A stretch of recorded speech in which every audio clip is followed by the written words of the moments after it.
Selamat siang, Bapak Ibu Guru. Shalom, selamat siang teman-teman. Shalom, selamat siang.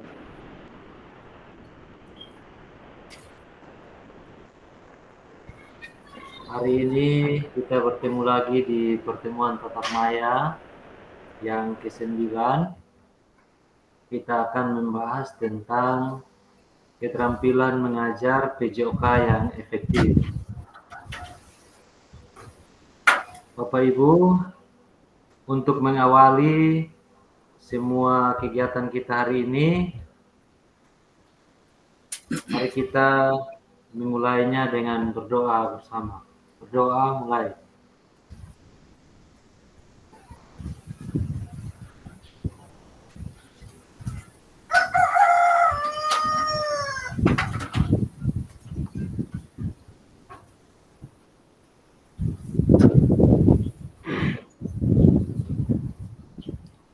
Berdoa selesai.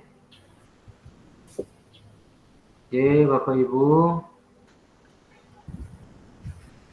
silakan menyiapkan air minum. Yang belum makan siang boleh pelan-pelan sambil kita mengikuti materi pada siang ini. Oke, Bapak Ibu, ini kesepakatan kita bersama. Yang pertama, menyalakan kamera, mematikan mikrofon, kemudian hadir seutuhnya, menghargai waktu bersama, kemudian memaksimalkan fitur chat, lalu klik raise hand sebelum berbicara atau mau bertanya, dan yang terakhir adalah gangguan teknis adalah hal yang wajar. Ya, Bapak Ibu, hari ini kita akan bahas tentang keterampilan mengajar PJOK yang efektif. Pembelajaran 1, konsep dan keterampilan mengajar yang efektif.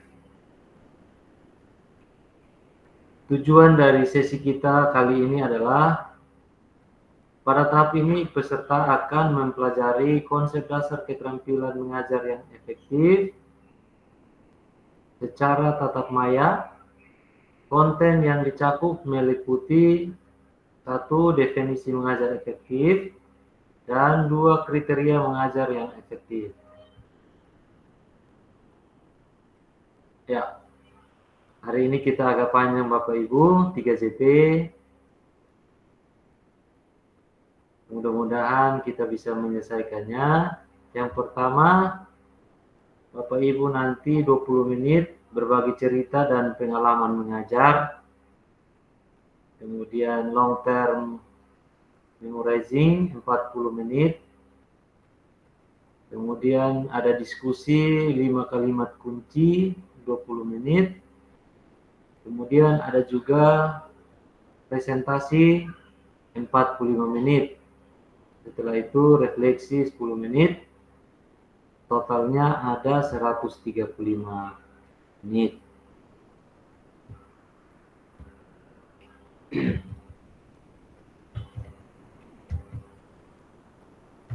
Oke, Bapak Ibu, 20 menit berbagi cerita dan pengalaman mengajar. Sebelum kita mulai, Bapak Ibu guru, silakan berbagi cerita dan pengalaman mengajar. Ya, di sini waktu maksimal 60 detik. Tapi kalau mau lebih dari waktu yang ada juga lebih bagus. Jadi kita menceritakan pengalaman mengajar PJOK di sekolah kita masing-masing, alami peserta didik kita. Nanti kita sama-sama berbagi cerita.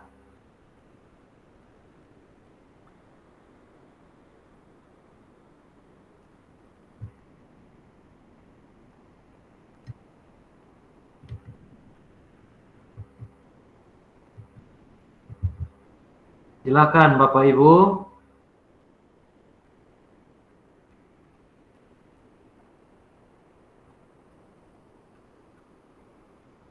Ada Ibu Vela, ada Pak Yaret, ada Pak Nubatonis, ada Pak Mikson. Silakan kita santai berbagi cerita pengalaman mengajar di sekolah.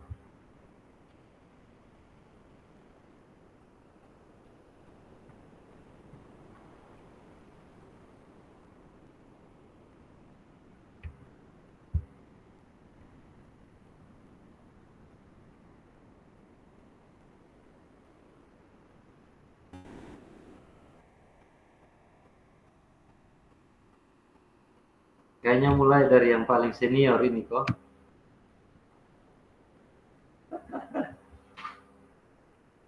Pak Yaret duluan.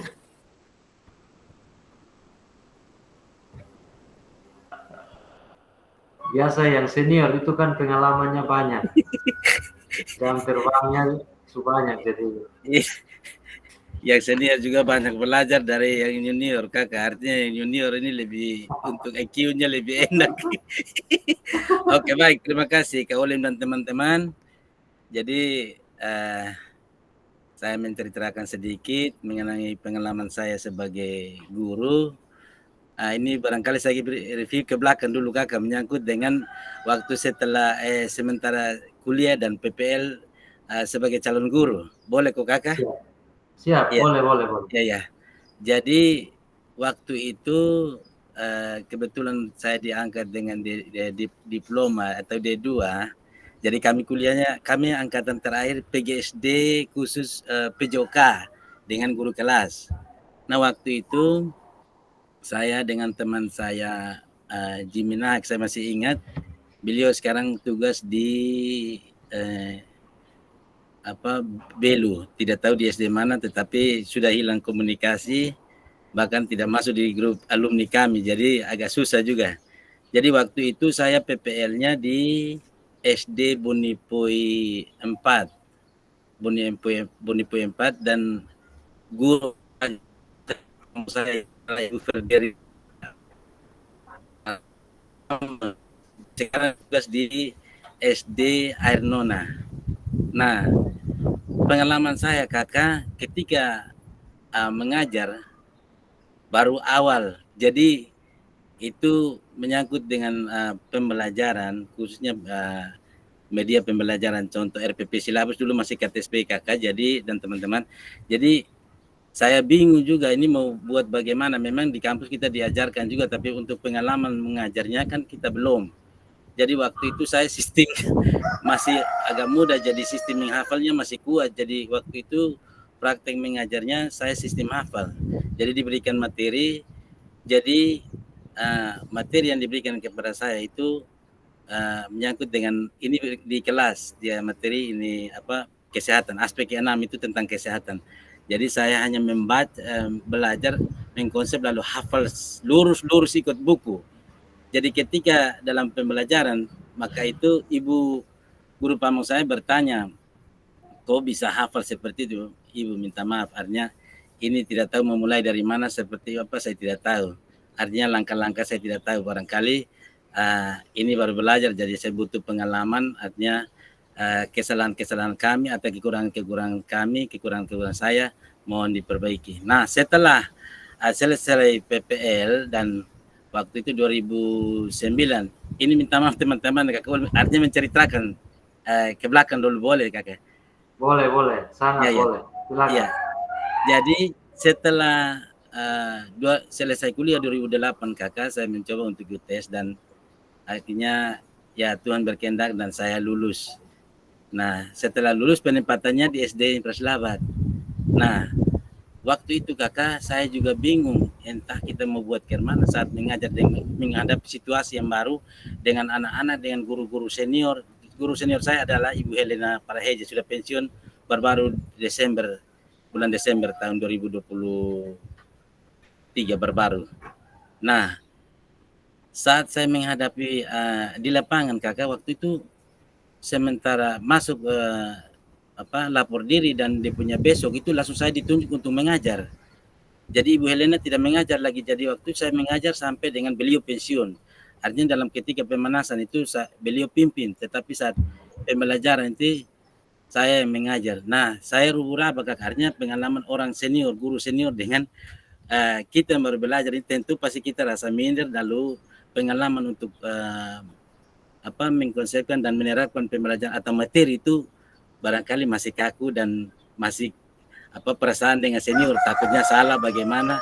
Nah, ketika dalam pembelajaran itu saya diperhadapkan dengan anak-anak yang barangkali mereka notabene ada yang nakal, ada yang artinya seperti kita punya materi, mereka ada-ada saja. Jadi saat itu saya mau marah juga, mau menegur juga serba salah karena saya baru. Lalu yang berikut kan di situ tuan rumah Ibu Helena tuan rumah karena beliau juga alamat rumahnya dekat-dekat situ. Jadi artinya mau dibilang orang tua dan beliau juga pengaruh di situ sehingga saat pembelajaran ini saya merasa bahwa saya tidak sanggup. Saya ragu untuk menerapkan materi dengan senior dan kepada anak-anak. Tetapi dari itu kakak dan teman-teman, saya berupaya belajar. Nah, saat itu Mama Helena bimbing saya sampai dengan kurang lebih hampir 1 tahun baru saya menguasai administrasi, khususnya KTSP, kurikulum KTSP. Sedangkan yang kurikulum 13 dan sampai sekarang kurikulum Merdeka ini masih dalam pembelajaran. Dan jujur, artinya kalau kita belajar dari pengalaman dari senior-senior kita, barangkali itu merupakan suatu motivasi bagi kita untuk bagaimana kita berupaya supaya kita bisa menguasai pembelajaran, menguasai anak-anak, dan bahkan menguasai lingkungan di sekitar. Dan apa yang kita lakukan itu kita tidak boleh pesimis. Kita harus yakin bahwa yang kita belajar, kita harus bisa. Yang dari tidak bisa menjadi bisa dengan pengalaman dengan sharing dengan teman-teman senior, contoh di sekolah saya dengan guru senior saya, bahkan juga lewat kegiatan-kegiatan seperti kegiatan KKG, bahkan kegiatan seperti sekarang untuk pengembangan kompetensi kita. Nah, berkaitan dengan saat di lapangan nih ada siswa nakal seperti tadi saya sudah katakan. Nah, bagaimana usaha kita untuk mereda situasi itu. Nah, tentu kepada pribadi kita sebagai seorang guru, bagaimana kita bisa melihat situasi itu, lalu menganalisa dan menyelesaikan apa yang harus kita selesaikan dalam pembelajaran itu. Sedangkan untuk materi barangkali seiring berjalannya waktu barangkali kita sudah bisa menyelesaikan, tetapi karakter anak-anak ini selalu berbeda-beda sehingga mengupayakan kepada kita bagaimana kita berupaya untuk membuat suasana mengajar itu menjadi lebih menarik, menjadi hidup, menjadi bersemangat sehingga anak-anak mudah menerima dan mudah meresapi apa yang kita ajarkan kepada mereka. Ya, barangkali dari saya seperti itu pengalaman saya dalam mengajar sebagai guru PJK. Mungkin ada masukan, ada saran dari teman-teman, mohon masukannya. Barangkali itu saja kakak, beta kembalikan. Oke, terima kasih. Ya, sama-sama Kolem. Luar biasa kita dapat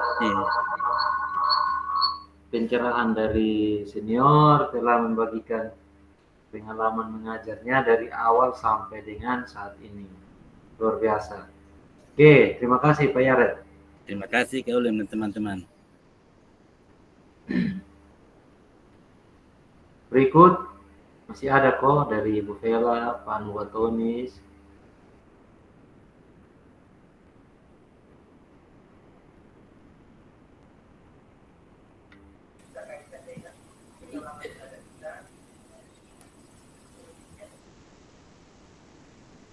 Ya, silakan Ibu Vela.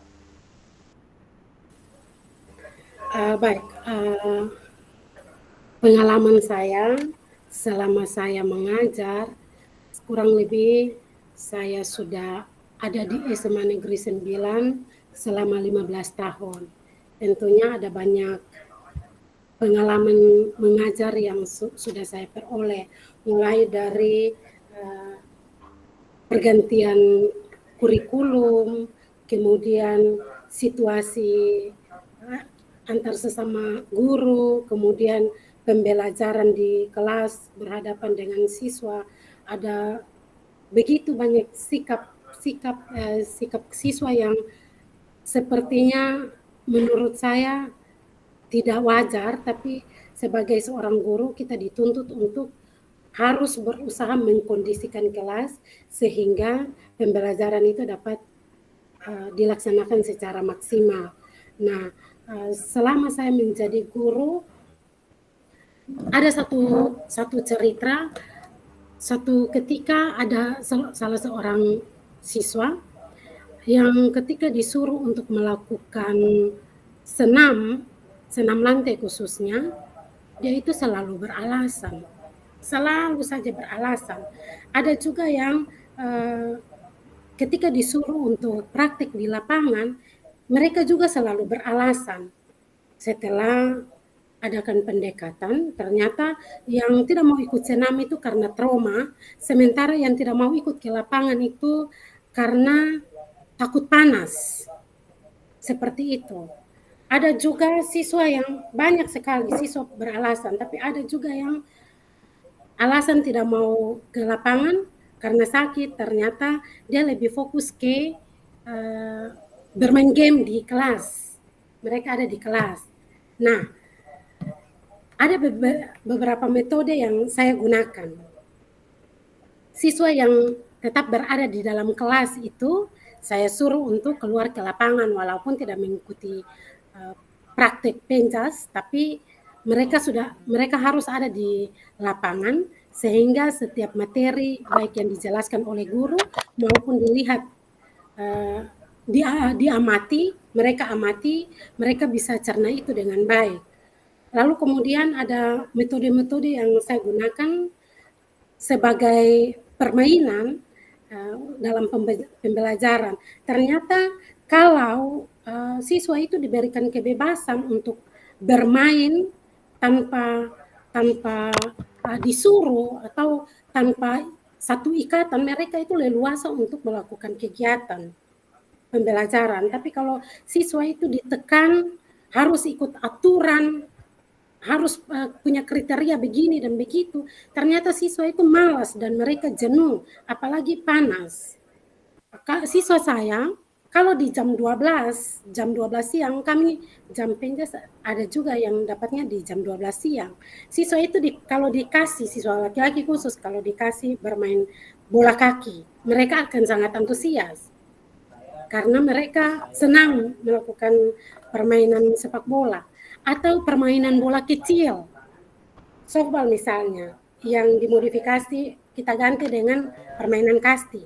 Mereka akan sangat antusias. Tapi andai kata pembelajaran itu saya kasih materi senam lantai di jam 12 siang, siswa akan jenuh dan mereka akan menghindar dari kegiatan penjas.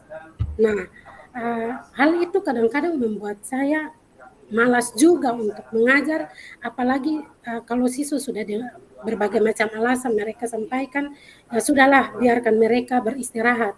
Ini juga matahari lagi panas. Tapi sebagai seorang guru saya dituntut untuk melaksanakan pembelajaran dan tujuan pembelajaran itu harus dicapai oleh seluruh peserta didik. Hal itu yang menjadi tantangan dan belum ada pemecahan sampai saat ini. Tapi kalau misalnya dalam pembelajaran lain, ada salah satu misalnya tentang kesehatan reproduksi misalnya. Saya sebagai perempuan tentunya saya malu untuk menyampaikan materi-materi tentang hal itu, apalagi di tingkat kelas 3 itu ada tentang alat-alat vital baik perempuan maupun laki-laki. Saya merasa malu sebagai perempuan, saya malu untuk menyampaikan materi itu. Tapi materi itu harus disampaikan agar peserta didik tahu. Saya pakai metode, saya pakai cara saya, yaitu membuat poster memberikan kepada siswa itu tugas untuk mereka mencari tahu, kemudian minggu depan kita belajar tentang hal itu, otomatis siswa sudah mengetahui. Sehingga ketika saya menjelaskan itu, tidak ada yang dulu itu saya menjelaskan awal-awal itu mereka berpelukan, malu, tunduk dan lain-lain. Tapi setelah tugas saya berikan, kemudian menyampaikan kepada mereka sebelumnya, sebelum pertemuan berikutnya, mereka sudah siap dan saya menyampaikan materi itu dengan enjoy. Seperti itu mungkin dari saya. Oke, terima kasih Ibu Vela.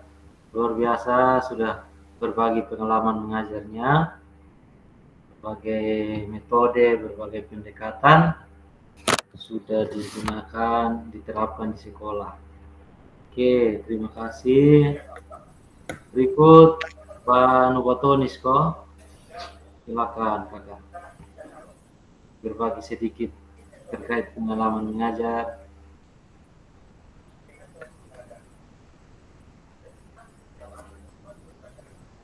Ibu Vela sudah berapa tahun mengajar? 15 tahun kurang lebih. 15 tahun, luar biasa. Kalau Pak Yaret? 15 tahun juga? Oh, 13. Oke. Siap, luar biasa. Silakan Pak Nubatonis. Cerita sedikit. Oh ya, Pak Nubatonis mengetik di kolom chat. Mari kita lihat.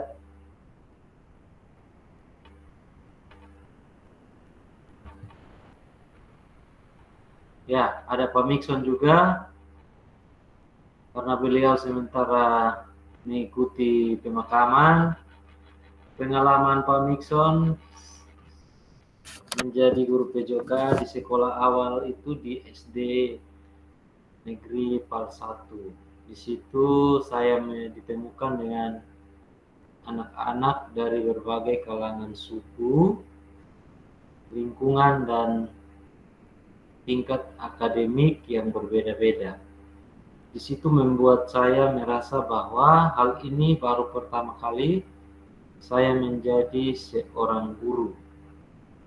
Dari situ saya mulai mengadaptasi dengan lingkungan sekolah dan mempelajari situasi baik dari teman guru yang baru saya kenal maupun menghadapi anak-anak.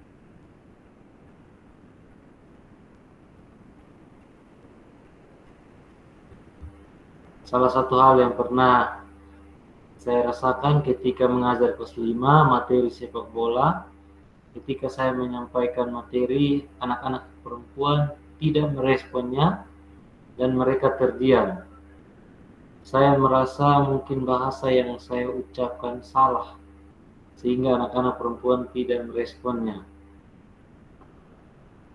Hari demi hari saya merasa tidak nyaman dan saya mencoba mencari tahu, ternyata mereka siswa perempuan tidak menyukai materi sepak bola dengan alasan bahwa saya cuma kasih materi khusus laki-laki.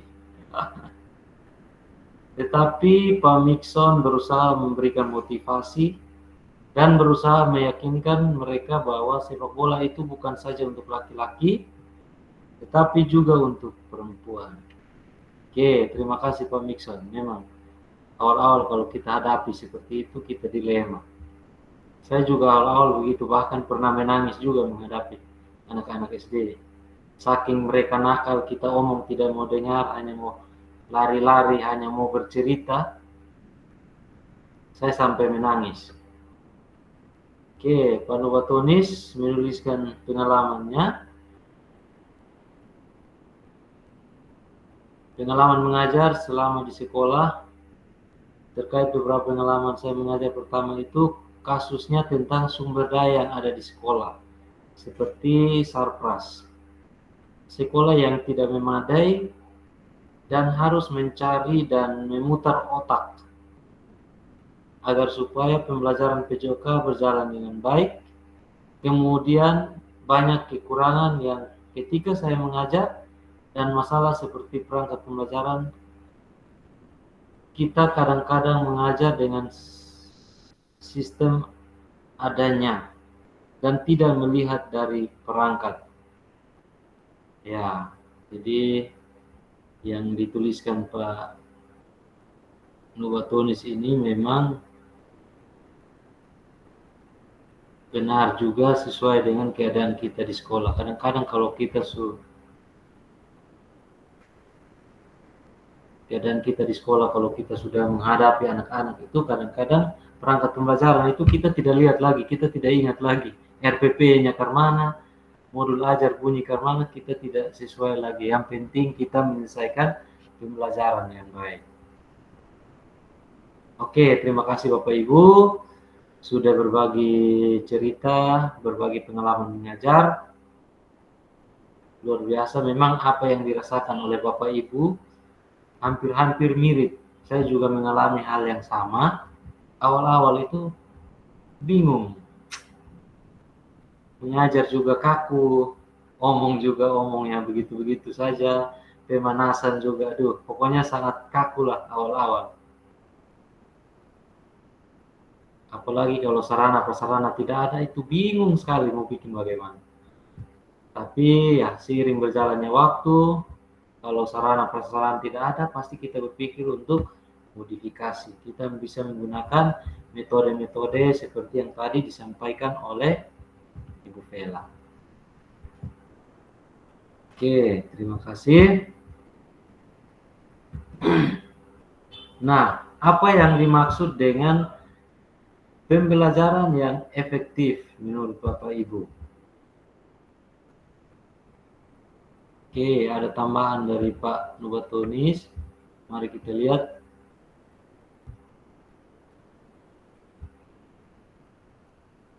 Sambil memikirkan pertanyaan yang kedua, apa yang dimaksud dengan pembelajaran yang efektif? Kita kaitkan dengan pembelajaran PJOK kita di sekolah, apakah sudah efektif atau belum? Pembelajarannya, tetapi setelah apa yang kita pahami terkait dengan PKG, perhatian mengikuti PKG, dan sebagainya macamnya, kita paham apa yang kita terapkan. Mungkin itu ya dari Pak Nubatonis. Terima kasih Pak Nubatonis. Jadi memang sebagai guru PJOK kita juga perlu mengupgrade kemampuan pemahaman kita melalui kegiatan-kegiatan seperti kegiatan PKG pada saat ini. Ya.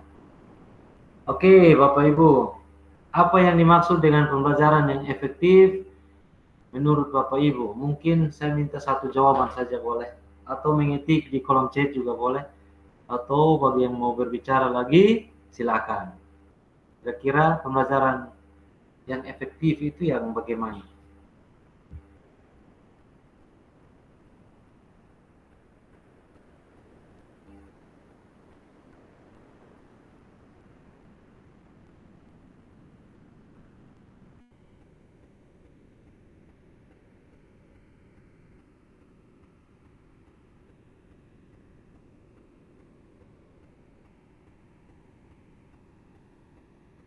Silakan, kalau mau mengetik di kolom chat boleh, mau berbicara silakan raise hand. Jadi kita berbicara sama-sama. Kita berbagi cerita, berbagi pengalaman, berbagi pemahaman.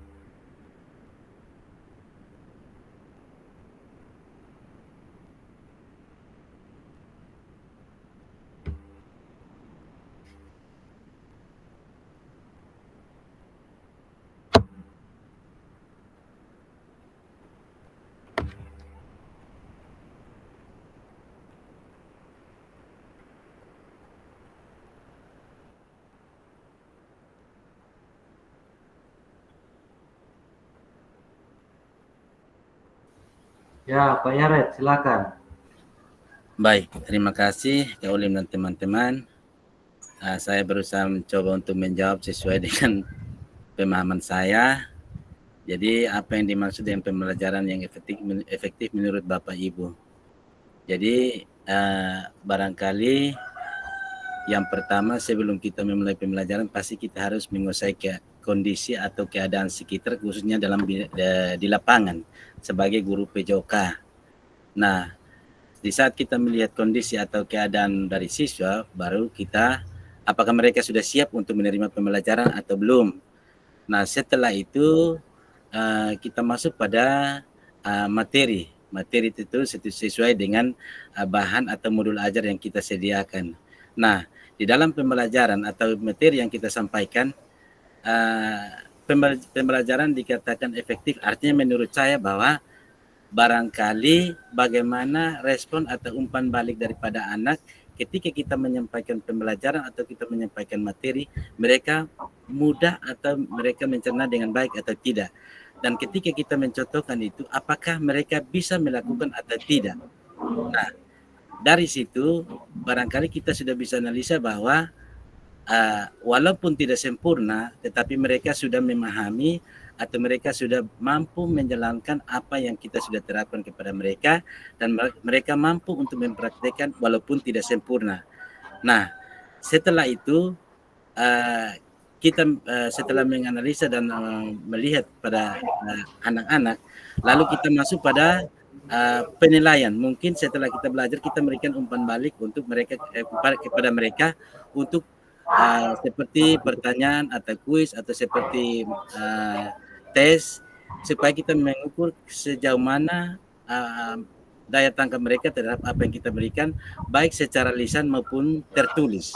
Setelah itu baru kita masuk pada pendinginan. Mungkin kita menceritakan kembali apa yang kita sudah belajar melalui kegiatan pendinginan. Nah, setelah kegiatan pendinginan baru kita melakukan refleksi. Seperti yang kita sudah belajar, bahwa melakukan refleksi adalah kita melihat kembali apa yang kita sudah lakukan kepada anak-anak atau apa yang kita sudah belajar kepada anak-anak, merupakan suatu penilaian kepada kualitas kita sebagai guru untuk menguasai mereka dan menguasai diri dalam pembelajaran. Barangkali dari saya seperti itu, Kak. Saya kembalikan, mohon kurang ditambahkan.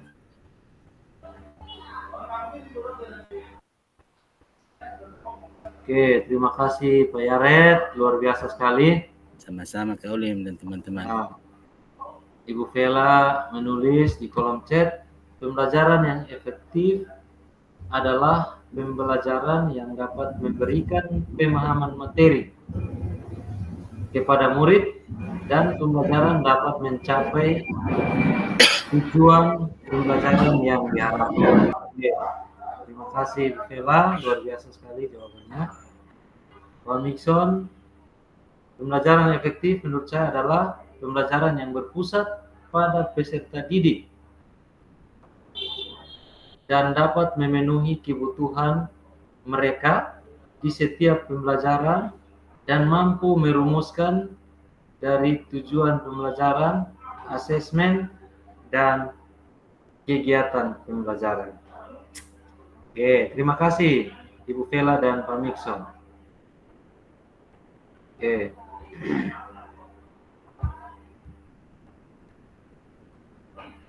Ya, sebagai bahan penguatan, pembelajaran yang efektif adalah proses belajar yang berhasil mencapai tujuan pembelajaran yang telah ditetapkan.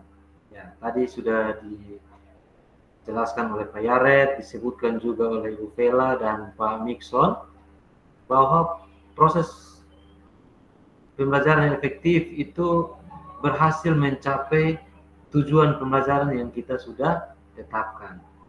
Dalam pengertian yang lebih luas, pembelajaran efektif adalah proses di mana peserta didik mengalami perubahan signifikan dalam pengetahuan, keterampilan, sikap, dan nilai-nilai yang diharapkan. Nah, jadi peserta didik mengalami suatu perubahan yang signifikan atau peningkatan perubahan di dalam pengetahuan mereka, keterampilan, sikap, dan nilai-nilai dalam olahraga. Oke, jadi ciri-cirinya Bapak Ibu, ciri-ciri pembelajaran efektif itu, yang pertama, berpusat pada peserta didik. Artinya, pembelajaran dirancang untuk memenuhi kebutuhan dan gaya belajar masing-masing peserta didik. Kemudian yang kedua, aktif dan menyenangkan. Ya, jadi peserta didik kita terlibat aktif, kemudian mereka senang. Artinya bahwa peserta didik terlibat secara aktif dalam proses pembelajaran, tidak hanya mendengarkan, tetapi juga melakukan kegiatan yang merangsang pemikiran kritis dan kreativitas mereka. Jadi mereka bukan hanya jadi pendengar, gurunya yang menjelaskan panjang lebar, anak mendengar dari awal sampai selesai, tapi mereka langsung terlibat aktif, mereka senang dalam mengikuti pembelajaran praktik yang kira-kira merangsang pemikiran kritis mereka dan kreativitas mereka. Kemudian yang ketiga adalah bermakna.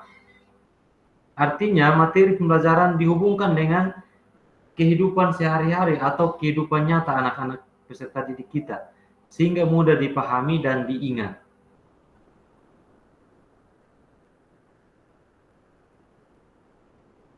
Contohnya seperti kalau dalam pembelajaran sepak bola misalnya, kita harus bisa mengaitkan konten, misalnya kontennya menggiring.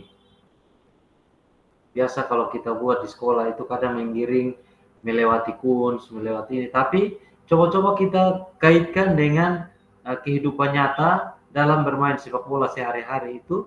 Anak-anak kita tidak menggiring bola melewati kuns, tetapi melewati musuh, melewati orang, yang bisa mendapatkan poin atau mendapatkan hasil atau gol yang diinginkan. Kemudian yang keempat, kolaboratif. Artinya peserta didik bekerja sama dalam kelompok untuk saling belajar dan berbagi pengetahuan. Nah, kita harus memberikan ruang kepada peserta didik kita, kelompok, supaya bisa bekerja sama, mereka bisa berinteraksi, bertukar pikiran, saling belajar dari peserta didik lainnya. Kemudian yang kelima, Bapak Ibu, berdiferensiasi.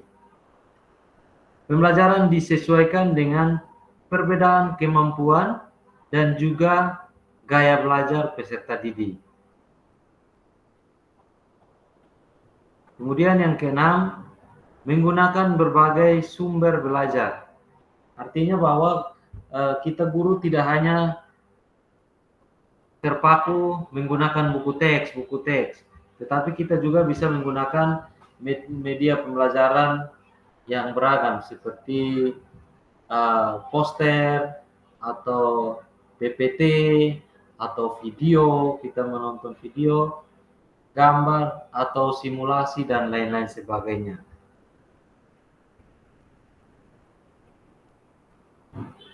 Kadang-kadang kita hanya belajar menggunakan buku teks, kita masuk, ya anak-anak baca halaman sekian sampai sekian. Bapak Ibu, di kampung-kampung itu masih ada guru yang masih menggunakan catat. Masuk kelas suruh anak-anak catat. Catat 1 bab, catat 2 bab. Catat. Padahal pembelajaran sekarang tidak dianjurkan untuk mencatat banyak-banyak, Bapak Ibu. Saya lihat ada teman-teman guru di kampung-kampung itu dengan bangganya mereka memfoto pembelajaran mereka, posting ke media sosial, padahal itu suruh anak-anak untuk catat. Gurunya main HP, gurunya tidur dan lain sebagainya, atau gurunya jalan dan lain sebagainya. Itu masih ada, Bapak Ibu. Kemudian menyediakan umpan balik. Artinya peserta didik secara teratur menerima umpan balik mengenai kemajuan belajar mereka. Contoh kalau di PJOK misalnya kita dalam pembelajaran atletik, pada saat anak melakukan gerakan lari sprint misalnya, kita langsung memberikan umpan balik di situ. Oh ya, langkah kamu bagus, tinggal ditingkatkan lagi kecepatannya. Kita langsung memberikan umpan balik positif kepada anak tersebut. Atau misalnya dalam pembelajaran sepak bola, shooting. Ya, shooting kamu bagus, tepat sasaran dan lain sebagainya. Itu yang namanya kita memberikan atau menyediakan umpan balik kepada peserta didik kita. Kemudian yang berikut, mengembangkan keterampilan abad 21. Artinya Bapak Ibu, pembelajaran kita harus membekali peserta didik dengan keterampilan yang dibutuhkan di zaman sekarang. Seperti kita merangsang anak-anak kita untuk berpikir kritis, berani berkomunikasi atau menyampaikan pendapat, kemudian mampu berkolaborasi, bekerja sama, dan kreativitas. Itu yang paling penting di zaman sekarang atau di abad 21, Bapak Ibu. Nah, Bapak Ibu, ada juga faktor yang mempengaruhi pembelajaran yang efektif. Yang pertama, peran guru. Peran guru ini sangat penting untuk menciptakan pembelajaran yang efektif. Jadi guru yang berkualitas, guru yang memiliki pengetahuan yang luas, dan mampu memotivasi peserta didik akan sangat membantu dalam proses pembelajaran. Ya, jadi peran kita sebagai guru ini penting, Bapak Ibu. Caranya bagaimana untuk meningkatkan pengetahuan kita agar kita menjadi guru yang berkualitas, profesional, dan lain sebagainya. Ya, kita banyak belajar, banyak membaca referensi, banyak juga berkolaborasi dengan rekan sejawat, dan lain-lain sebagainya. Kemudian dari peserta didik. Peserta didik harus memiliki motivasi, minat, dan juga kesiapan belajar sangat berpengaruh dalam pembelajaran. Kalau peserta didik kita tidak memiliki motivasi, tidak memiliki minat, tidak siap untuk belajar, apa yang terjadi di kelas, Bapak Ibu? Kadang-kadang kita masuk, kalau kita sebagai guru, kita lihat anak-anak kita mukanya lemas-lemas, pemanasan, tidak ada semangat, itu bisa buat kita guru juga kayak kurang semangat dan lain sebagainya. Makanya Bapak Ibu, motivasi, minat, dan kesiapan belajar dari peserta didik juga akan sangat berpengaruh kepada efektivitasnya satu pembelajaran. Kemudian kurikulum. Jadi kurikulum yang relevan dan harus mengikuti zaman atau up to date akan mendukung tercapainya tujuan pembelajaran yang diinginkan. Kemudian penggunaan media pembelajaran yang tepat dapat meningkatkan efektivitas pembelajaran. Ya, silakan Pak Mikson. Jadi Bapak Ibu, media pembelajaran juga harus sesuai, harus tepat, sesuai dengan materi yang kita ajarkan saat itu, sehingga dapat meningkatkan efektivitas pembelajaran. Kemudian lingkungan belajar. Lingkungan belajar juga mempengaruhi.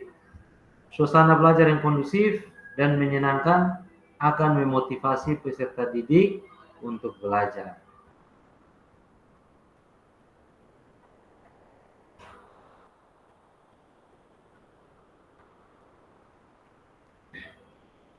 Contoh pembelajaran yang efektif, Bapak Ibu,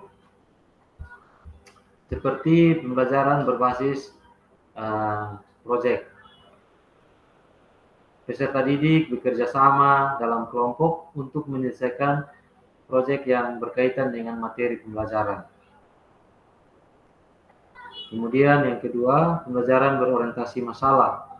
Peserta didik diajak untuk mencari solusi atas masalah yang nyata. Kemudian yang ketiga, pembelajaran berbasis inquiry. Peserta didik diajak untuk mencari tahu sendiri melalui proses penyelidikan. Ini adalah 3 contoh pembelajaran yang efektif. Jadi dari penguatan ini dapat diambil kesimpulan bahwa Pembelajaran yang efektif adalah kunci keberhasilan dalam mencapai tujuan pendidikan. Dengan menerapkan prinsip-prinsip pembelajaran yang efektif, diharapkan peserta didik dapat mengembangkan potensi diri secara optimal dan menjadi individu yang mandiri, kreatif, dan siap menghadapi tantangan di masa depan.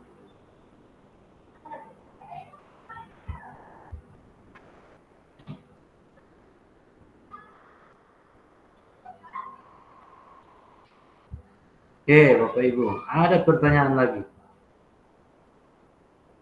Menurut Bapak Ibu, dari skala 1 sampai 10, kira-kira berapa skor efektivitas pembelajaran PJOK yang telah Bapak Ibu lakukan di sekolah, serta berikan alasannya. Nah, ini kira-kira pembelajaran PJOK di sekolah ini di angka berapa Bapak Ibu? 10 kok, 9 kok, 8 kok, berapa? Jangan ragu-ragu dengan keyakinan Bapak Ibu. Harus jujur. Kalau 10, bilang 10. Kalau 8 ya 8, alasannya apa? Silakan.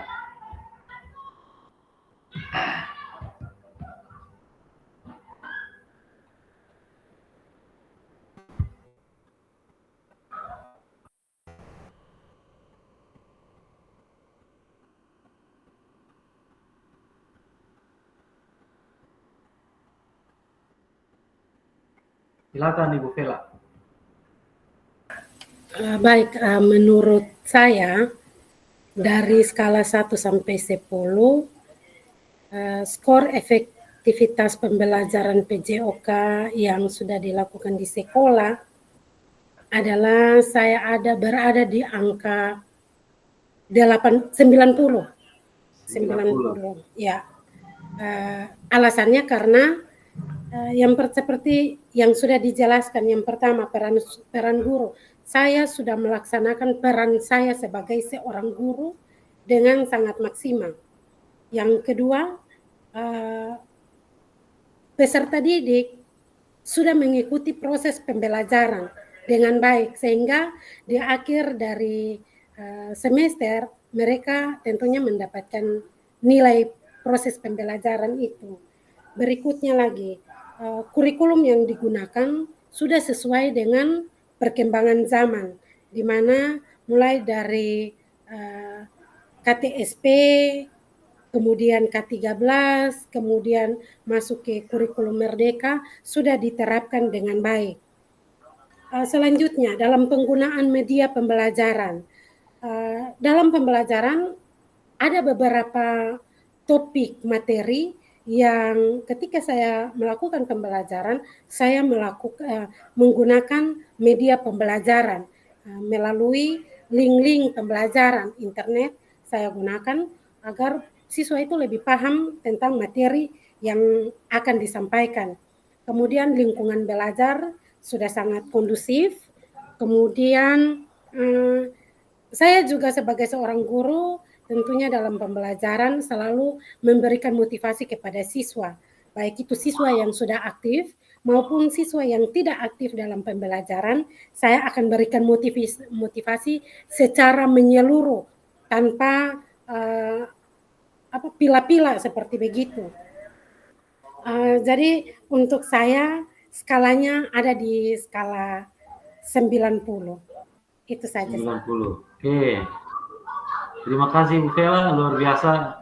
Bu Vela yakin dengan pembelajaran PJOK-nya di sekolah. Oke. Berikut masih ada kok dari Panubatonis. Belum dengar suara dari tadi nih. Bersuara dulu kakak.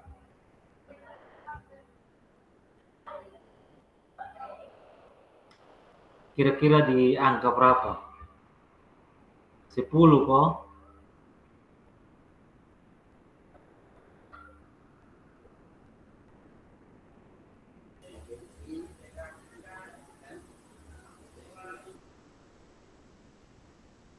Pak Yaret. Baik, terima kasih Kak Ulim. Jadi kalau pribadi saya sendiri, kalau dibandingkan kurikulum-kurikulum sebelumnya, barangkali kalau KTP saya taruh 90 ke atas. Tetapi untuk kurmer jujur kakak, barangkali saya 70. 70 alasannya begini kakak. Untuk persiapan perangkat pembelajaran atau kondisi anak, kondisi lingkungan, barangkali saya menguasai. Tetapi penggunaan atau penggunaan media pembelajaran barangkali 70%. Contoh mungkin penggunaan alat atau media yang berkaitan dengan teknologi. Ini jujur saja. Tetapi kalau belajar pasti bisa. Nah, kategori saya skala saya 70, barangkali ini perlu saya tekankan bahwa dalam proses pembelajaran kurikulum merdeka ini saya masih belajar, jadi masih penyesuaian. Untuk materi barangkali saya kuasai, tetapi di dalam pembelajaran menyangkut dengan berkaitan dengan perkembangan anak atau berkaitan dengan iptek, barangkali jujur itu yang itu tiga angka itu barangkali belum memenuhi standar untuk mencapai 10. Barangkali seperti itu Kak. Saya kembali. Siap. Terima kasih Pak Yaret. Sama-sama. Pak Yaret masih ragu dengan kemampuannya, padahal semuanya mampu. Arti kalau jujur kan kalau kurikulum KTSP kami waktu itu ya artinya bilang bisa sekali, tetapi sementara yang menyangkut dengan kurikulum merdeka ini kan itu sementara masih artinya iya dan tidak, masih dalam proses pembelajaran sehingga masih belajar, sehingga saya masih meragukan kemampuan saya untuk dalam belajar. Tetapi kalau untuk di lapangan untuk maksudnya dengan materi kepada anak-anak, menguasai anak-anak dengan kondisi belajar barangkali masuk, tetapi untuk kategori sampai dengan 80 sampai dengan 90 atau 8 sampai dengan 90 masih dalam proses. Oke, terima kasih Pak Yaret, luar biasa. Ya Bapak Ibu, yang sudah disampaikan ini memang luar biasa sebagai penguatan. Jadi pengalaman langsung dalam mengelola kelas Bapak Ibu dan lapangan, bagaimana kita sebagai guru berinteraksi dengan siswa atau menilai hasil belajar mereka. Saya dapat memberikan beberapa kriteria yang bisa digunakan untuk menilai atau mengukur pembelajaran PJOK kita sudah efektif atau tidak. Yang pertama, kita bisa melihat partisipasi siswa kita di jam PJOK pada saat pembelajaran PJOK, Bapak Ibu. Apakah siswa kita aktif terlibat dalam kegiatan pembelajaran? Apakah mereka antusias dan bersemangat atau tidak? Itu poin pertama. Itu kita bisa lihat dan kita bisa menilai. Kemudian yang kedua, penguasaan materi. Apakah siswa memahami konsep-konsep dasar dalam PJOK? Apakah mereka dapat menerapkan pengetahuan tersebut dalam aktivitas fisik? Ini juga kita bisa melihat di anak-anak kita. Anak-anak kita yang mampu, yang pengetahuannya bagus, dia bisa menerapkannya dalam aktivitas fisik. Tetapi ada yang misalkan samar-samar, pasti dia akan bertanya kepada guru, Pak ini karmana, gerakan ini karmana ya Pak? Nah, itu kita bisa tahu, kita bisa mengukur pembelajaran kita. Kemudian yang ketiga adalah perkembangan keterampilan. Jadi apakah siswa kita mengalami peningkatan keterampilan motorik, koordinasi, dan kebugaran fisik atau tidak? Keterampilan motorik, koordinasi, dan kebugaran fisik atau tidak. Ini kita bisa, paling gampang kita lihat peserta didik kelas 1 SD itu Bapak Ibu, ketika mereka masuk awal itu,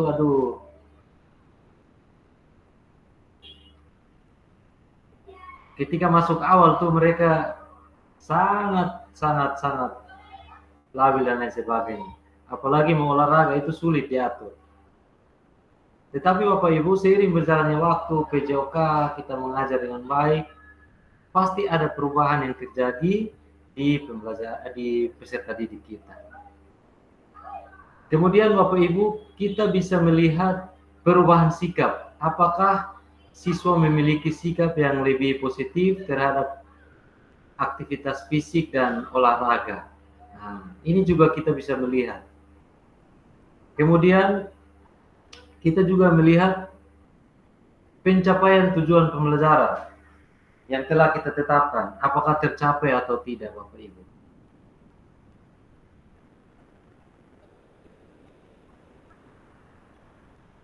Jadi itu ada beberapa tips yang kita bisa pakai untuk mengukur pembelajaran PJOK kita apakah efektif atau tidak. Kalau beberapa hal ini sudah tercapai, mencakup itu, kita bisa berani mengatakan, oh, pembelajaran PJOK yang saya lakukan di sekolah sudah efektif. Kira-kira begitu. Nah, Bapak Ibu, ada juga beberapa faktor yang dapat mempengaruhi efektivitas pembelajaran PJOK, seperti rencana pembelajaran yang matang dan terstruktur, itu diyakini bisa meningkatkan efektivitas pembelajaran. Kemudian metode yang kita pakai Bapak Ibu, jangan sampai metode hanya ceramah dan ceramah terus. Peserta didik kita sudah capek mendengarkan ceramah dari wali kelas, pelajaran-pelajaran yang lain. Datang di PJOK, kalau kita ceramah lain, kadang-kadang mereka bikin muka asam. Kemudian media pembelajaran juga Bapak Ibu. Dan juga kita melakukan evaluasi pembelajaran secara rutin. Setelah selesai pembelajaran, kita langsung evaluasi apa yang perlu diperbaiki, apa yang perlu ditambah, dan lain sebagainya.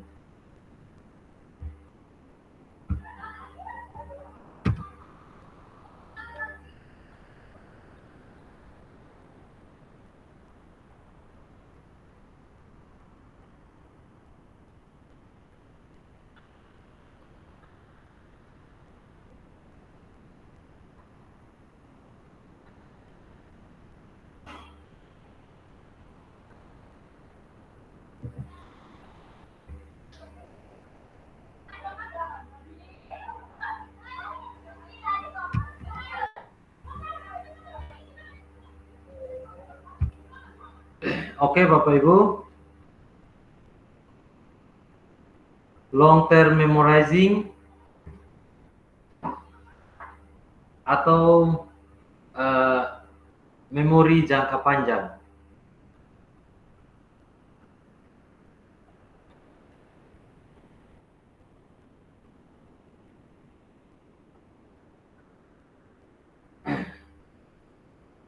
Ya, jadi pembelajaran jangka panjang Bapak Ibu adalah proses di mana informasi yang kita terima disimpan dalam otak kita dalam waktu yang lama. Bahkan mungkin seumur hidup. Informasi ini tidak hanya sekedar diingat, tetapi juga dipahami dan dapat diakses kembali pada saat dibutuhkan. Proses pembentukan memori jangka panjang atau long term memorizing. Ketika kita belajar sesuatu, Bapak Ibu, informasi baru akan masuk ke otak kita melalui berbagai indera. Informasi ini kemudian akan melewati beberapa tahap sebelum akhirnya tersimpan sebagai memori jangka panjang. Tahapan-tahapannya sebagai berikut. 1.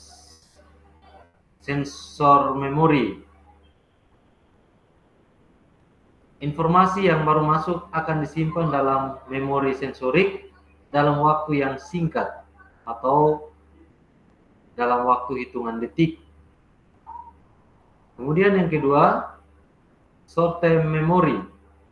Jika informasi tersebut dianggap penting, maka akan dipindahkan ke memori jangka pendek. Memori jangka pendek memiliki kapasitas yang terbatas dan hanya dapat menyimpan informasi dalam waktu yang relatif singkat, beberapa menit. Kemudian yang ketiga adalah long term memory atau yang jangka panjang melalui proses pengulangan, elaborasi,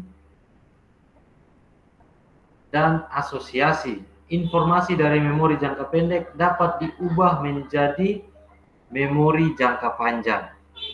Memori jangka panjang memiliki kapasitas yang tidak terbatas dan dapat menyimpan informasi dalam waktu yang sangat lama.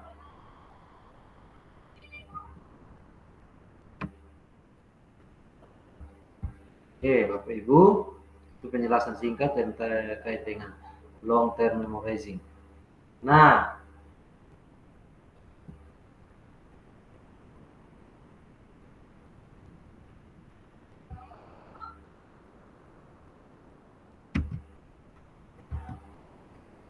Bapak Ibu, kita bergerak sedikit terkait dengan 9 aspek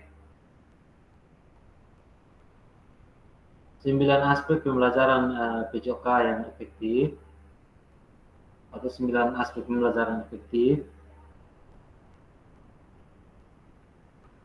Yang pertama itu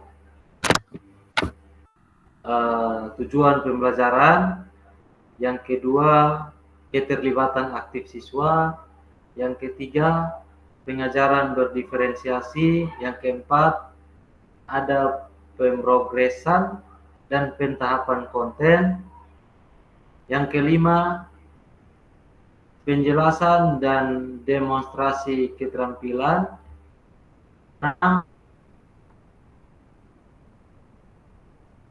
kembali yang efektif, penilaian, kemudian ada keselamatan. Ya, jadi Bapak Ibu,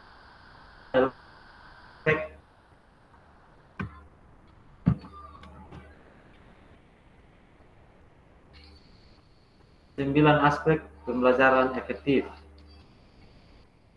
Jadi yang pertama itu tujuan pembelajaran, ada gerakannya Bapak Ibu bisa mengikuti, kemudian harus diingat sebentar nanti Bapak Ibu bisa melakukannya satu persatu. Jadi kita bergerak supaya kita bisa ingat. Kalau kita hanya mendengar saja kadang-kadang bisa hilang atau ya. Jadi tujuan pembelajaran Bapak Ibu, tujuan pembelajarannya bisa seperti ini, mengerucut. Seperti ini Bapak Ibu.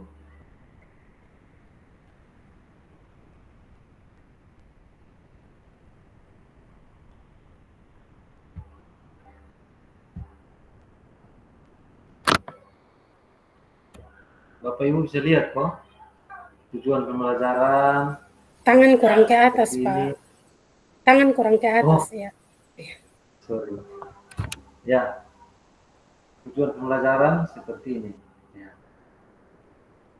Tujuan pembelajaran, kemudian yang kedua keterlibatan aktif siswa atau keterlibatan aktif murid seperti ini.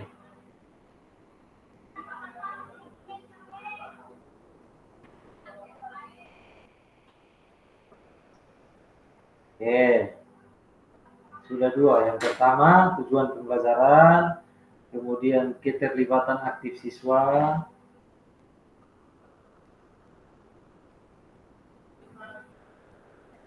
kemudian yang ketiga pengajaran berdiferensiasi. Pengajaran berdiferensiasi gerakannya seperti ini Bapak Ibu.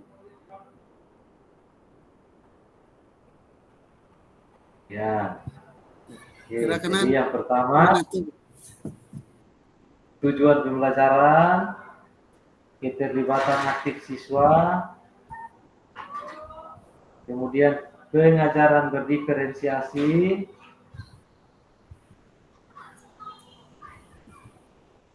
hafal nama dan gerakan loh. Yang keempat, ada pemrogresan dan pentahapan konsep.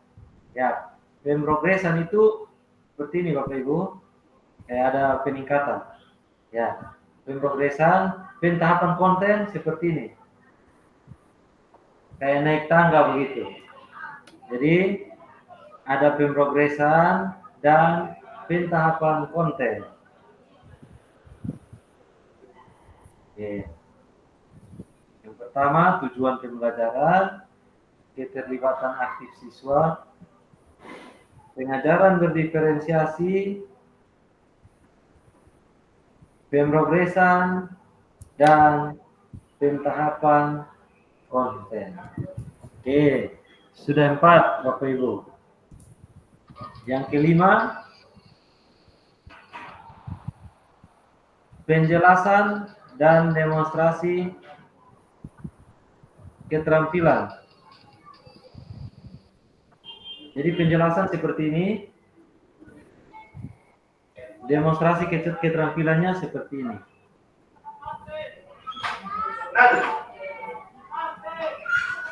Penjelasan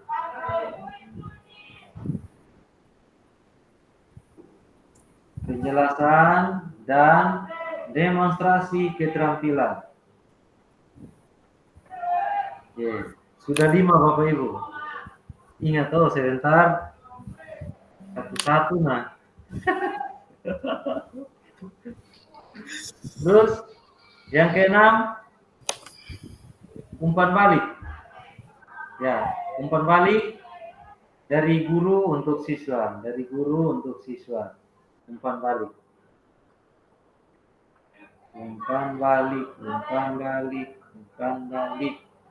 Oke, kita coba dari pertama. Tujuan pembelajaran, keterlibatan aktif siswa, pengajaran berdiferensiasi, ada pemrogresan dan pentahapan konten, penjelasan dan demonstrasi keterampilan,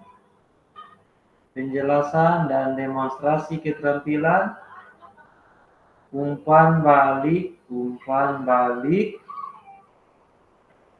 Yang ketujuh, komunikasi efektif.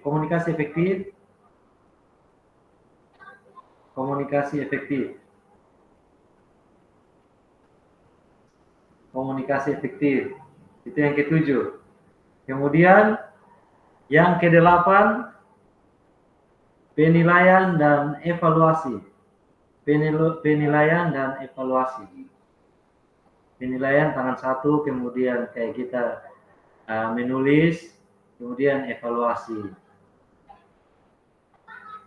Itu ke-8 Bapak Ibu. Yang ke-9, Evaluasi bagaimana Pak? Penilaian, evaluasi kayak kita membuka lembaran baru begitu. Buka tutup, evaluasi itu buka tutup. Ya, kayak kita membuka halaman berikut di buku begitu. Oke. Kemudian keselamatan.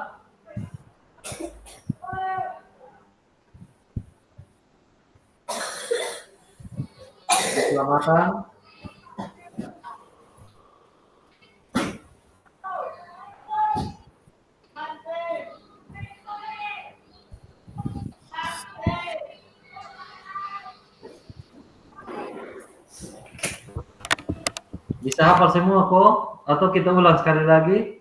Setelah itu baru kita bagi Pak Yaret 2-3 gerakan, Manu Batunis gerakan apa-apa, Ibu Vela gerakan apa-apa, dan Pak Erens. Kita santai. Oke. Ada 9 aspek pembelajaran efektif. Yang pertama, tujuan pembelajaran, keterlibatan aktif siswa, pengajaran berdiferensiasi, ada pemrogresan dan pentahapan konten, penjelasan dan demonstrasi keterampilan, penjelasan dan demonstrasi keterampilan, umpan balik, komunikasi efektif, penilaian dan evaluasi,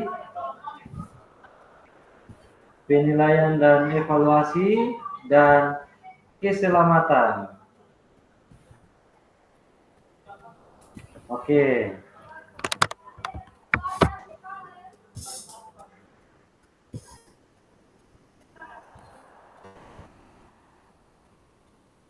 Kayaknya bisa, satu orang 9 gerakan bisa.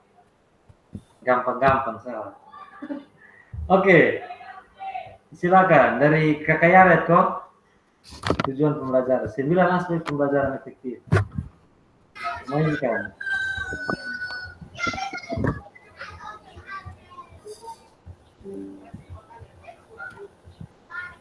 Ya, baik. Terima kasih Kakak. Saya mencoba mengingat apa yang kembali sudah disampaikan oleh Kakak Olim. 9 aspek pembelajaran efektif dengan simbol atau gerakannya. Yang pertama tujuan pembelajaran. Tujuan pembelajaran contohnya seperti tadi sudah seperti ini. Lalu yang kedua keaktifan siswa. Ya, keterlibatan aktif siswa. Ya, keterlibatan aktif siswa. Lalu berikut pembelajaran berdiferensiasi. Lalu ada pemrosesan dan pentahapan konten. Lalu penjelasan dan demonstrasi keterampilan. Penjelasan dan demonstrasi keterampilan. Lalu ada lagi.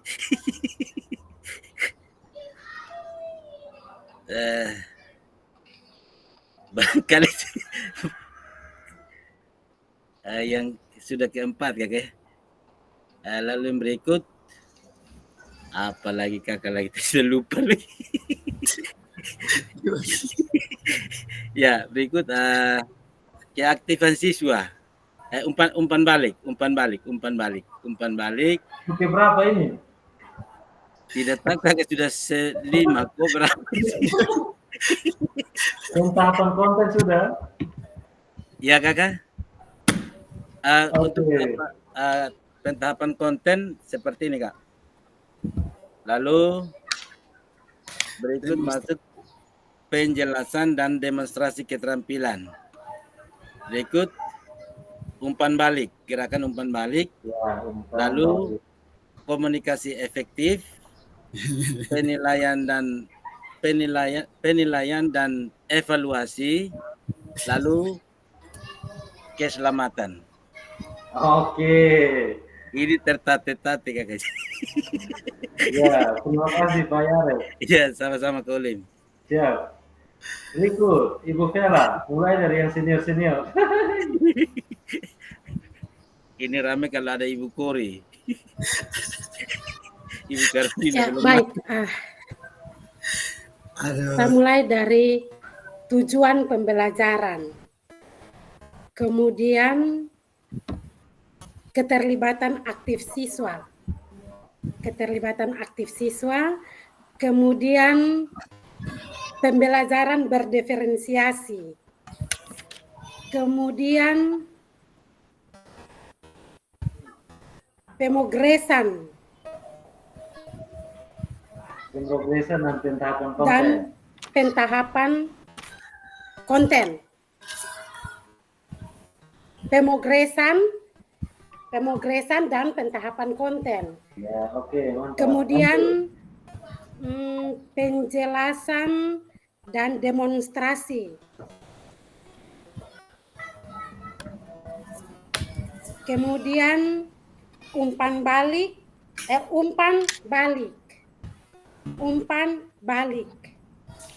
Kemudian apa ya?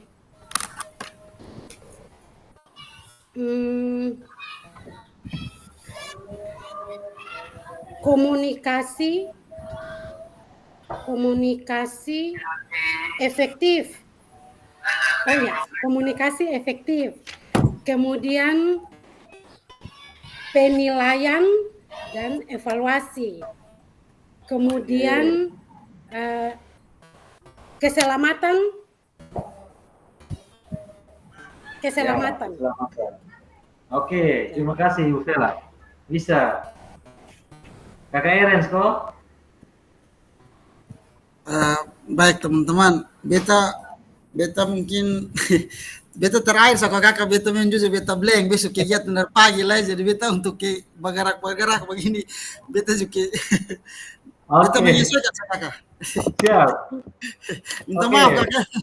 aman. Panu Batonis.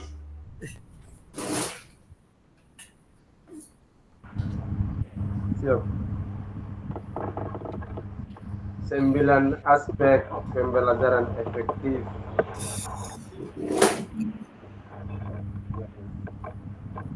Tujuan yang satu, tujuan pembelajaran.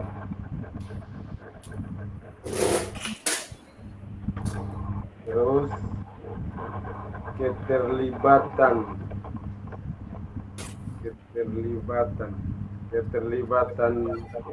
aktif siswa. Ya, Bu.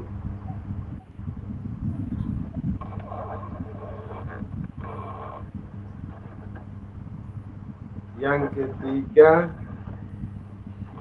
pengajaran berdiferensiasi. Itu tentang pengajaran berdiferensiasi.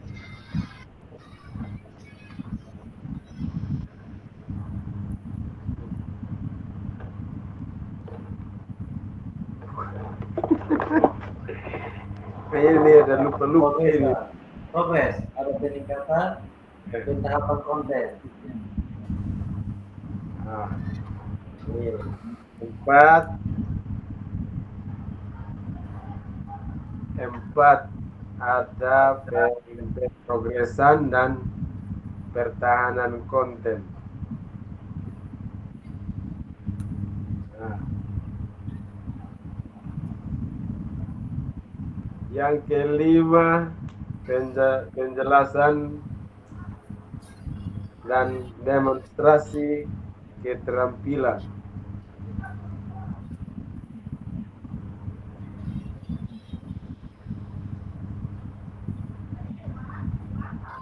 Penjelasan dan demonstrasi keterampilan.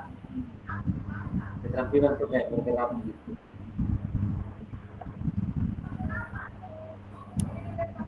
Nah, yang ke-6, umpan balik.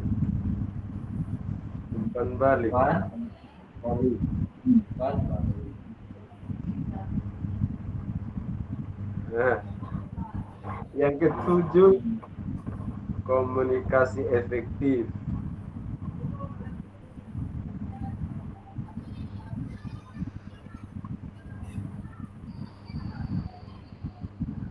Ya, komunikasi efektif.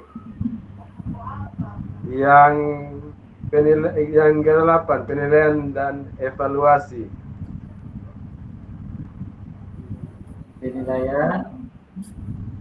Penilaian dan evaluasi. Ya. Yang ke-9, keselamatan.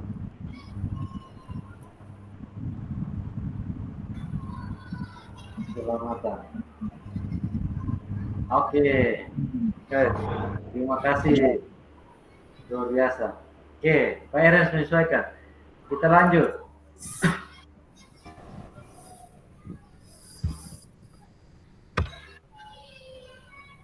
Oke, tadi kita coba ya Bapak Ibu.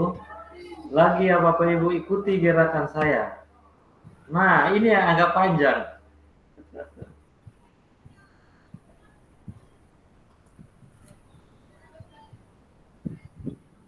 Ini agak panjang.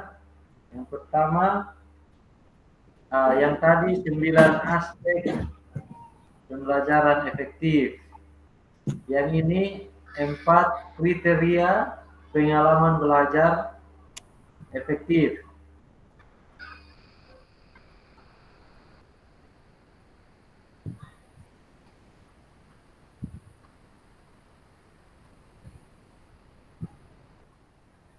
meningkatkan siswa. Oke.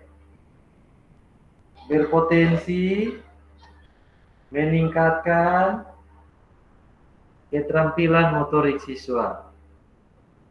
Berpotensi meningkatkan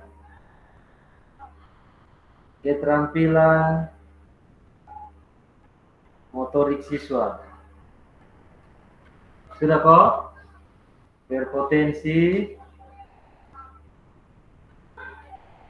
meningkatkan keterampilan motorik siswa.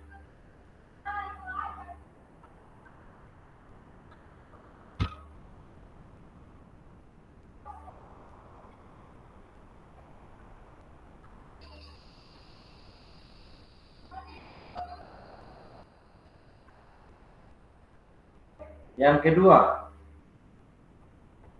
memaksimalkan aktivitas dan waktu pembelajaran.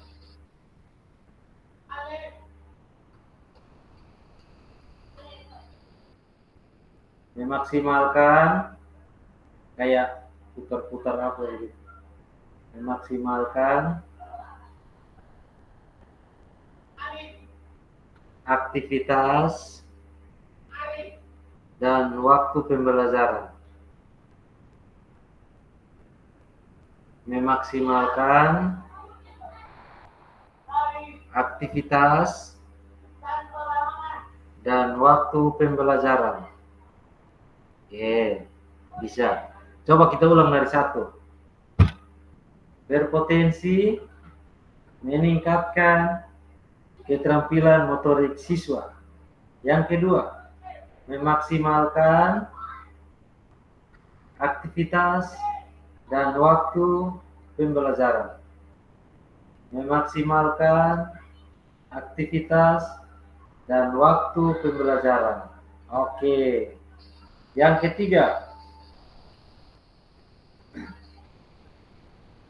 sesuai dengan level pengalaman semua peserta didik.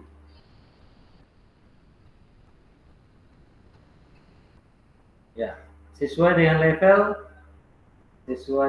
level, kayak naik tangga begitu.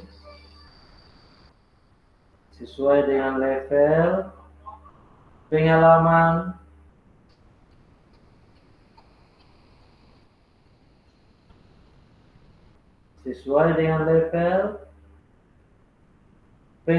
semua peserta didik. Sesuai dengan level pengalaman semua peserta didik. Sesuai dengan level pengalaman semua peserta didik.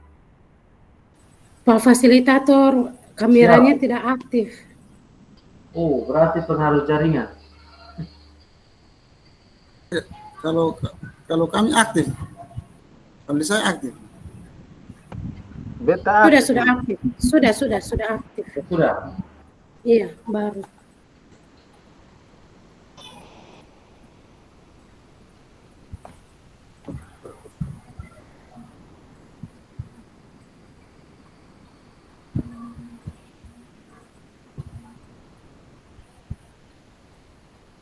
Oke, yang keempat, berpotensi mengintegrasikan tujuan pendidikan dalam ranah kognitif, afektif, dan psikomotor.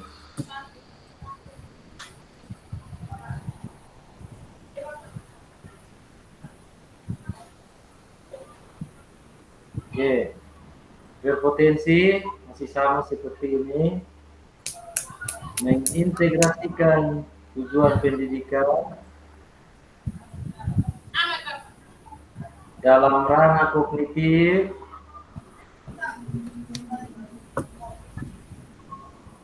afektif, dan psikomotor.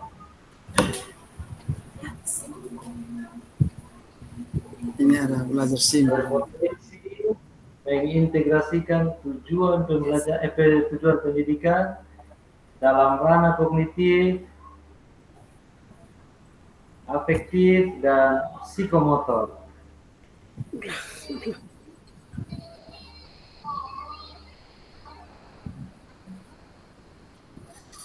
Kita mungkin gangguan jaringan. Oke, coba kita ulang dari 1. Berpotensi Berpotensi meningkatkan keterampilan motorik siswa.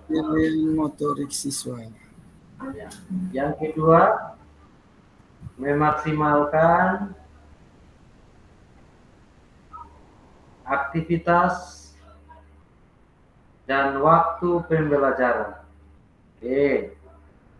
Yang ketiga, sesuai dengan level pengalaman semua murid atau semua peserta didik.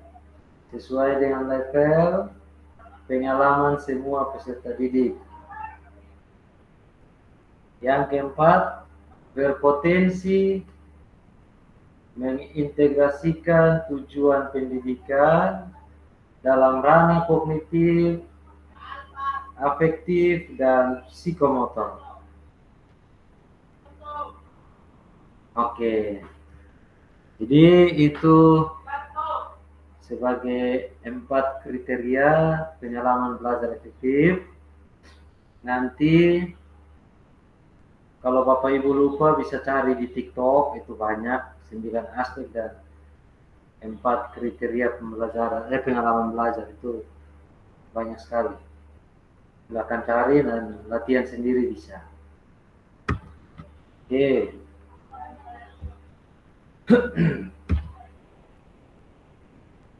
Oke, Bapak Ibu, diskusi 5 kalimat kunci.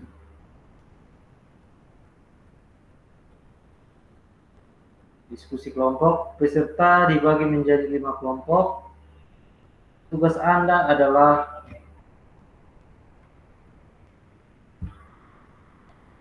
membuat dalam bentuk PowerPoint hasil diskusi kelompok terkait beberapa kalimat kunci yang ada di pembelajaran 1. Gunakan pertanyaan pemantik berikut sebagai bahan diskusi. Mengapa kalimat kunci yang mereka dapatkan ini penting untuk diperhatikan dalam penerapan pembelajaran PJOK? B. Ceritakan salah satu pengalaman Anda yang berhubungan dengan kalimat tersebut. Kerjakan di breakout room selama 15 menit. Setelah itu kembali mendung. Oke. Karena kita hanya 4 orang, kita pikir mau bagi room kok, tak usah. Langsung sapa. Siap. Nah, Bapak Ibu, ini 5 kata kunci.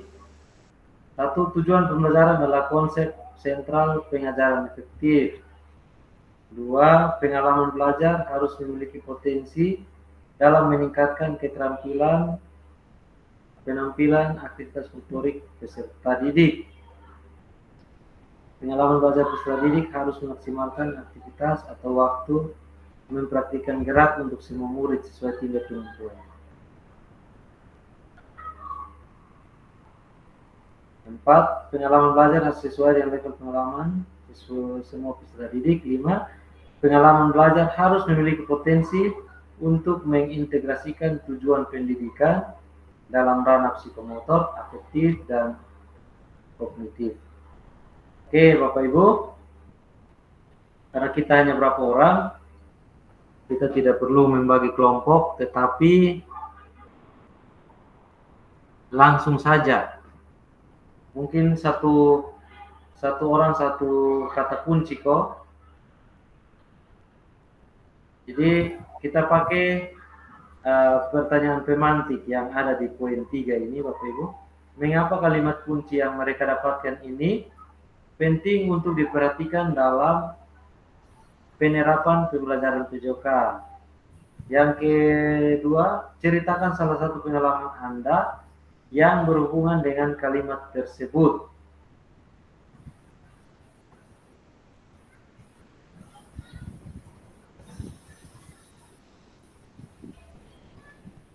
Ini kata kuncinya Bapak Ibu. atau langsung saja langsung memberikan komentar sesuai dengan 5 kata kunci ini. Jadi pertanyaannya yang tadi ada di sebelah.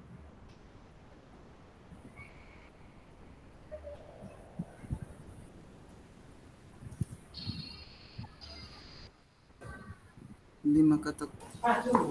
Izin.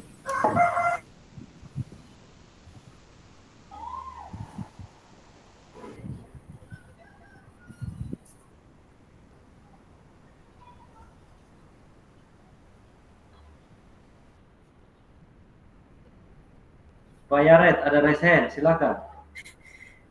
Siap Kakak, terima kasih. Saya mencoba untuk menjawab kata kunci yang pertama. Tujuan pembelajaran adalah konsep sentral pengajaran yang efektif.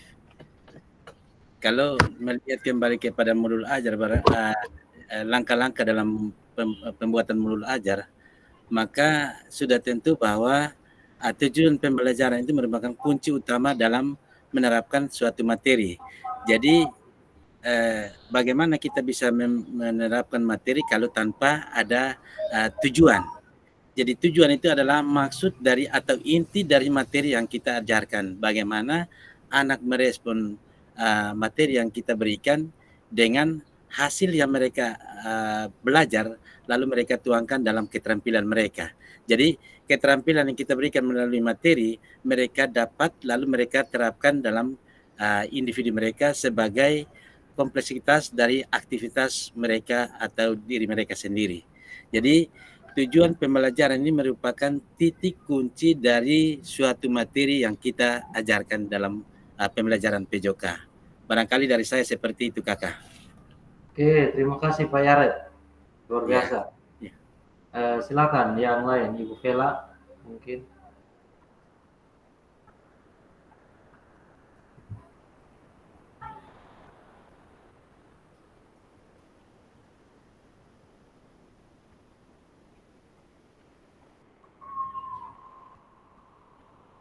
Mungkin yang lain dulu karena masih ribut di sini.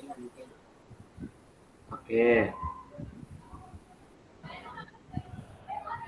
Pak Erens, ada angkat tangan, silakan Kakak. Baik, Salam, terima kasih. Mungkin dari saya menyangkut dengan tujuan pembelajaran.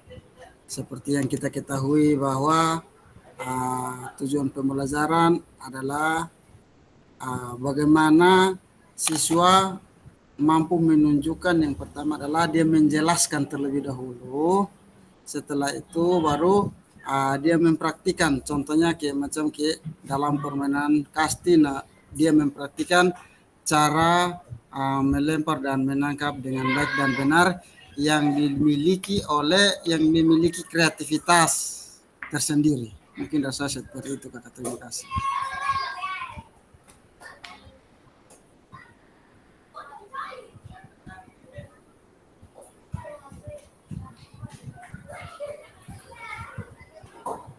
Sudah kok Pak Erens?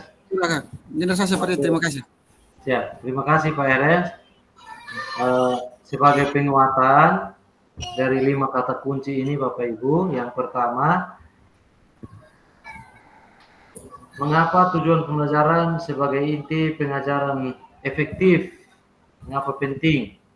Jadi tujuan pembelajaran itu seperti kompas. Seperti kompas Bapak Ibu yang memandu seluruh proses belajar mengajar. Dengan tujuan yang jelas, guru dapat merancang kegiatan pembelajaran yang relevan, memilih metode yang tepat, dan mengevaluasi hasil belajar secara objektif.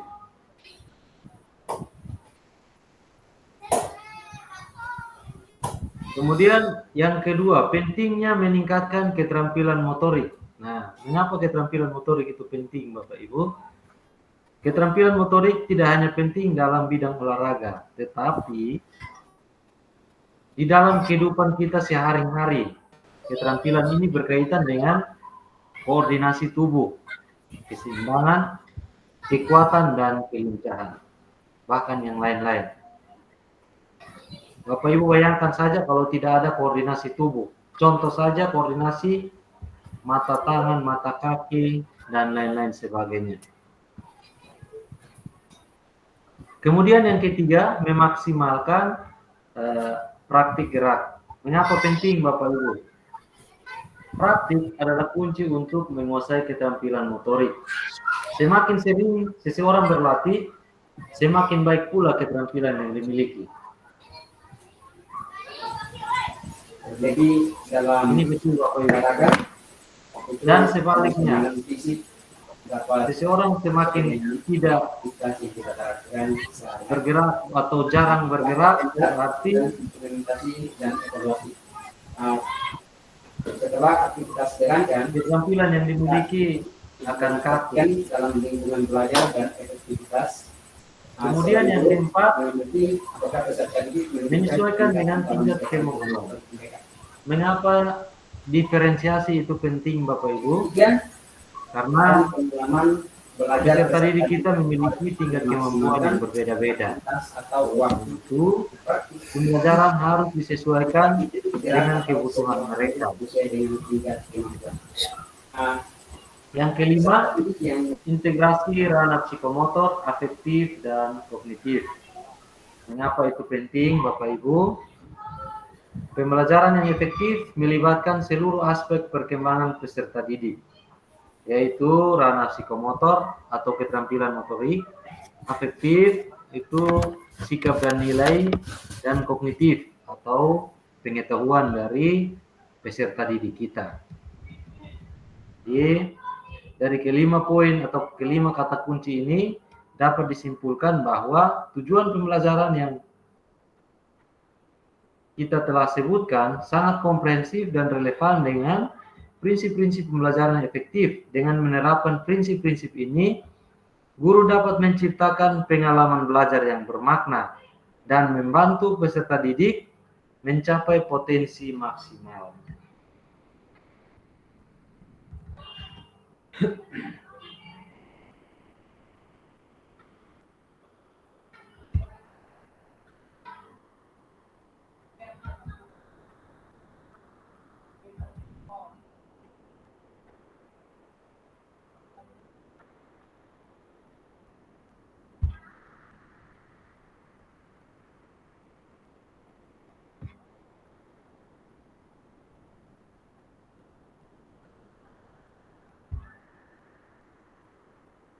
Nah, Bapak Ibu,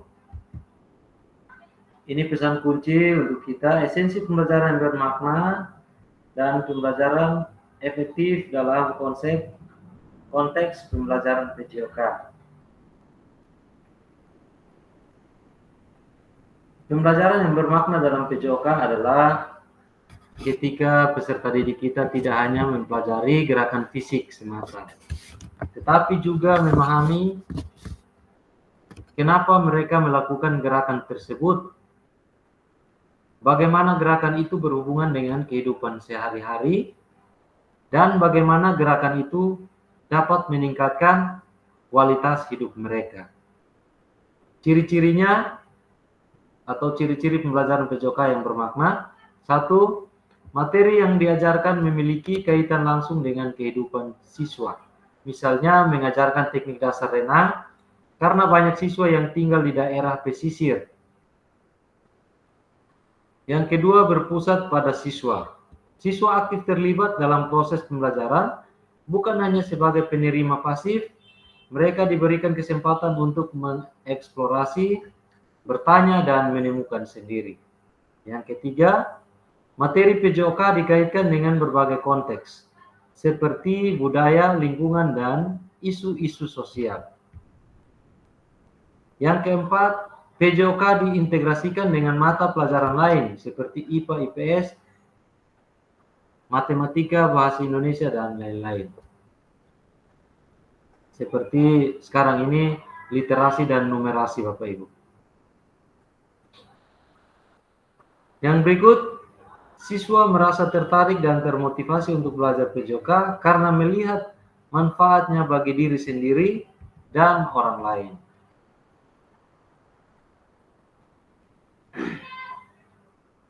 Oke, saya ulangi ciri-ciri pembelajaran PJOK yang efektif, Bapak Ibu.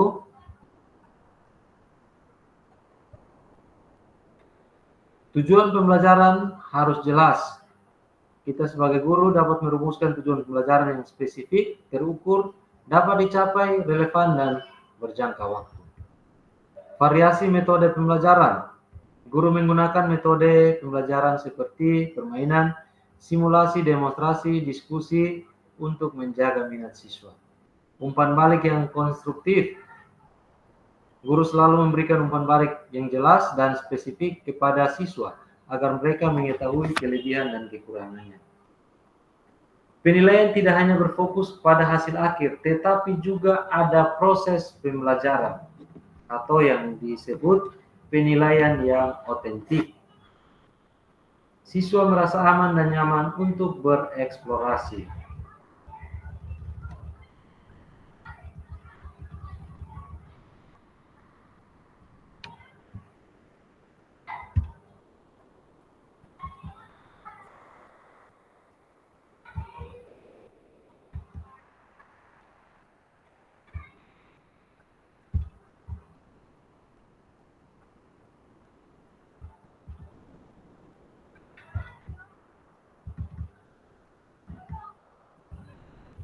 Ya, Bapak Ibu,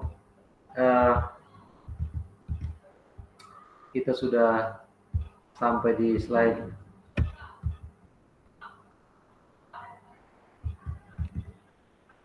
yang terakhir. Kita berefleksi sedikit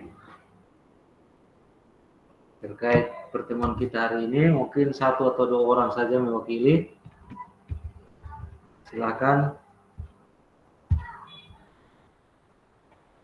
Kita sudah 1 jam 41 menit. Ibu Vela, karena tadi Ibu Vela tidak sempat menyampaikan pendapatnya, jadi Ibu Vela yang refleksi saja. Silakan Ibu. Baik teman-teman, hari ini kita sudah belajar tentang long term memorizing atau memori jangka panjang. Sebenarnya dari pembelajaran hari ini ternyata ada banyak hal yang belum sempat kita lakukan di sekolah. Namun dari kegiatan Zoom meeting hari ini kita dapat belajar lagi. Ternyata materi yang kita ajarkan di sekolah atau pembelajaran yang kita lakukan di sekolah bukan hanya secara visual atau penyampaian, tapi anak bisa melihat gerakan-gerakan. Setelah melihat gerakan, dia bisa memahami seperti yang tadi kita lakukan 9 aspek dengan contoh gerakan. Kalau misalnya tadi kita menghafal tanpa gerakan, mungkin kita tidak akan tahu. Kemudian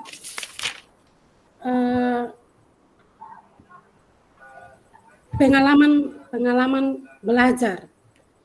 Ternyata ada banyak hal yang kita dapatkan dari pertemuan kita sore hari ini.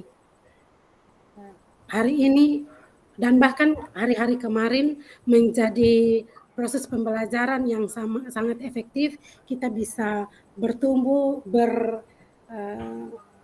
berinovasi dalam tugas dan karya kita sebagai seorang guru.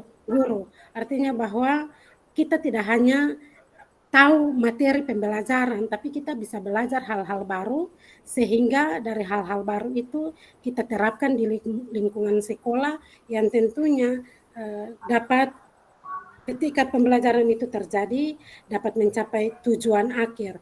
Mungkin dari saya itu saja. Oke, terima kasih refleksi dari Ibu Vela mewakili teman-teman semua.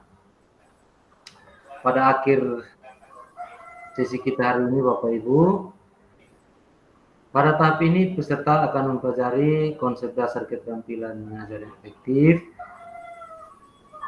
secara tatap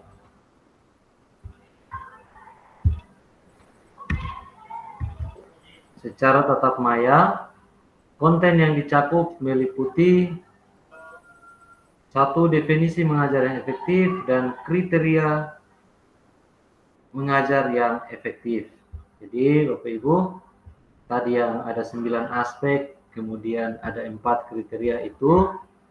Sebentar, kalau sempat bisa buka-buka TikTok atau YouTube juga boleh, supaya bisa melihat kembali gerakan yang tadi kita sudah buat. Kira-kira demikian Bapak Ibu. Terima kasih atas pertemuan kita hari ini. Kita akan tutup kegiatan kita dengan doa bersama. Setelah itu baru kita foto. Silakan, mari kita berdoa.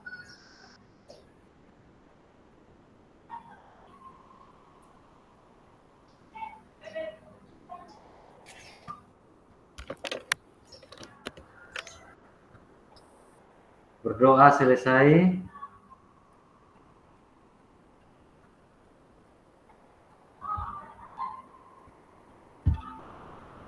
Bapak Ibu, kita akan foto bersama. Silakan mengaktifkan kamera. Kemudian Pak Erens atau Ibu Vela bisa. Pak Eren saja, Pak Eren. Sebentar langsung kirim ke grup. Nah, Mama Carolina baru masuk. Tidak apa-apa, kita foto.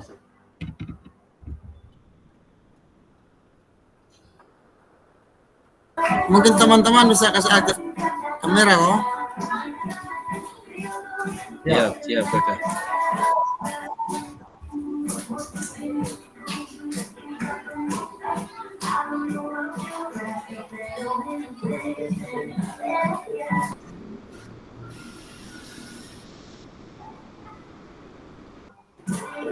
Teman-teman mungkin kamera semua off nih. Hanya beta dan Pak Yaret. Ayo. Oh, jaringan mungkin.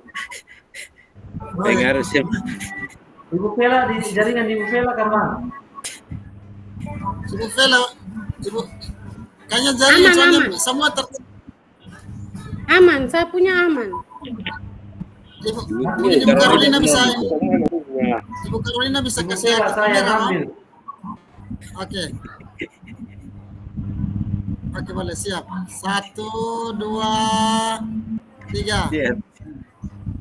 Sekali lagi 1, 2, 3. Oke. Oke.